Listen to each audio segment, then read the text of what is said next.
Quand je pense que vous n'êtes pas encore abonné à ma chaîne YouTube, cliquez sur ma tête là en bas pour vous abonner. Bonjour YouTube et bienvenue dans cette nouvelle vidéo de ma chaîne YouTube. Vous l'avez vu dans le titre de la vidéo, aujourd'hui nous allons parler de... Ce n'est pas l'iPhone 10. Ce n'est pas l'iPhone 10S Max. Il est bien trop petit pour ça. C'est l'iPhone 10S. Nous allons voir dans cette vidéo s'il est encore utilisable en 2022 car c'est un téléphone qui va bientôt fêter ses 4 ans. Si vous regardez la vidéo jusqu'à la fin, vous allez savoir s'il est encore à jour en 2022. Nous allons parler de son design et de ses accessoires, de son écran, face arrière, processeur, RAM et bien sûr son appareil photo. Nous allons faire le tour du téléphone, de parler de ce qu'il valait à sa sortie et bien sûr faire un petit comparatif avec ce qui se fait de mieux aujourd'hui pour savoir si oui ou non vous devez le conserver si vous en êtes propriétaire ou si vous devez acheter un nouveau téléphone. Si vous voulez savoir ce que vaut ce téléphone, restez bien jusqu'à la fin de la vidéo. La suite, c'est après le générique. L'iPhone 10S appartient à la 12e génération de smartphones chez Apple. Il a été lancé le 12 septembre 2018. Il succède à l'iPhone 10. Il précède l'iPhone 11 et sa famille. Sa commercialisation a débuté le 21 septembre 2018. L'iPhone 10S fait partie des téléphones qui ont introduit l'une des révolutions chez Apple, à savoir la disparition du bouton Home et l'apparition de cette encoche qui embarque le système de reconnaissance faciale et la caméra frontale. Ce téléphone, c'est le format parfait, aussi bien au niveau de la taille de l'écran que de sa masse. C'est un téléphone de 177 grammes qui fait plutôt léger, avec ses bordures arrondies, sur lesquelles on retrouve le bouton d'allumage, l'espace pour les micro SIM, le bouton du volume,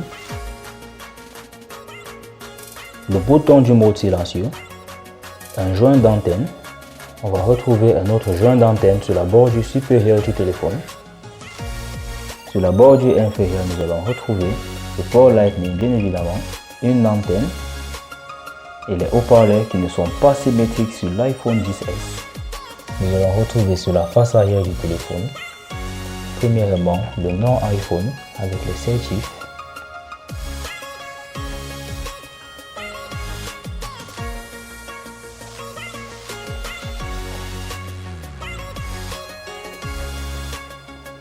Avec le module photo. On va y revenir dans la suite. Le dos du téléphone qui sera du coup en vert avec un effet glossy donc brillant. Contrairement à la face avant du téléphone, nous avons en particulier sur le modèle que nous essayons aujourd'hui cette protection mat qui est anti-reflet. On retrouve du coup sur la face avant du téléphone cette encoche qui prend beaucoup d'espace, mais après ça va de soi car cette encoche est devenue aujourd'hui une identité chez Apple. Et oui, c'est un téléphone qui est dans un format factory bien contenu qui embarque un écran Super Retina OLED multitouch de 5,8 pouces avec une résolution de 2436 x 1125 pixels. Au niveau de ses performances, on va retrouver du coup la puce A12 Bionic qui à l'époque était un monstre de puissance.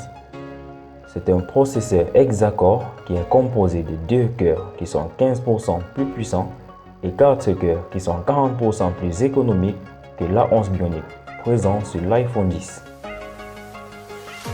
Au niveau de son stockage, il est disponible de base en 64 Go, mais il est disponible également en 256 et 512 Go. A noter que cette mémoire n'est pas extensible d'une carte microSD. Il est doté de 4 Go de RAM et est certifié IP68. À sa sortie, il était fourni avec iOS 12 et il est important de préciser que également aujourd'hui, il est capable de supporter la dernière version d'iOS. Question connectivité, il prend le Wi-Fi 802.11 avec les normes que je vous affiche à l'écran. Il prend le Bluetooth 5.0 et n'est pas compatible 5G. Bon, en soi, la 5G n'est pas très importante pour la téléphonie ou alors pour téléphoner, mais ce sera beaucoup plus utile dans le cas où on a des équipements connectés, des appareils connectés ou alors si on a de l'électroménager connecté dans la maison. Mais en soi, pour un téléphone qu'on utilise au quotidien, ce n'est pas une obligation. Il n'y a qu'un seul slot pour une micro SIM, mais nous avons l'option d'ajouter une eSIM qui est une SIM électronique comme celle que nous utilisons sur l'Apple Watch. Au niveau de son module photo, on va retrouver du coup à l'avant un capteur unique de 7 mégapixels toujours en 2.2, capable de filmer en 1080p 60 fps. Et à l'arrière, on va retrouver à peu près le même appareil photo que celui qu'on avait sur le téléphone précédent, à savoir un double objectif doté chacun de 12 mégapixels. On a un grand angle et un téléobjectif. Le mode grand angle a une ouverture en 1.8, tandis que le téléobjectif a une ouverture en 2.4. Le téléphone est capable de filmer jusqu'en 4K 60 fps. Aujourd'hui, on a des téléphones capables de filmer jusqu'en 8K 30 fps. Mais en soi, ce n'est pas du tout utile de filmer en 8K pour deux raisons.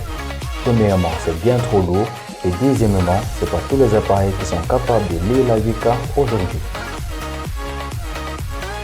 Donc en soi, c'est déjà très bien de pouvoir filmer en 4K 60 fps et c'est suffisant. Ce téléobjectif propose un zoom optique x3 et un zoom numérique x6. On va retrouver sur ce téléphone un mode portrait à l'avant et à l'arrière.